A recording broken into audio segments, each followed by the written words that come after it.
right triangle, one of the angles is x degrees. If tangent of x degrees is equal to 5/12, what is the value of sine of x degrees?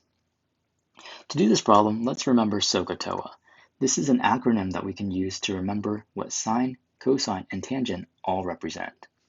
So when we write out SOHCAHTOA, we can see that sine of theta is equal to opposite over hypotenuse. Cosine of theta is equal to adjacent over hypotenuse. And tangent of theta is equal to opposite over adjacent. You use SOHCAHTOA when you want to find, when you have an angle and a couple sides, to figure out the other side length of a certain right triangle. Key thing here is that you have to use these only for right triangles. Okay, so with that in mind, we know that we have a right triangle, so let's build that.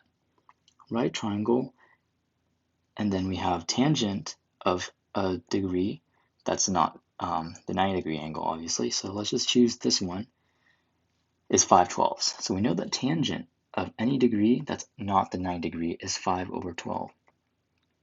And we also know that tangent is equal to opposite over adjacent.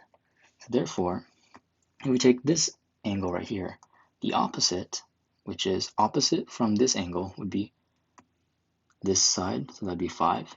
Adjacent, which is the adjacent, not the hypotenuse, would be this side, so 12. So now we just set up the triangle, and now we want to find the sine of x. Well, we know that the sine, hence SOHCAHTOA, if we remember, is equal to opposite over hypotenuse. So that means we need to do this over this. So how can we find the hypotenuse? Well, we can use a Pythagorean theorem. So that means that a squared plus b squared is equal to c squared. We know that 25 plus 144 is equal to c squared, because 5 squared plus 12 squared is equal to 25 plus 144. And this becomes 169 is equal to c squared. Take the square root of both sides, and we get c is equal to 13. So the other length is 13. So finally, in order to solve for sine of x, we know that it is equal to opposite over hypotenuse, so that's equal to 5/13.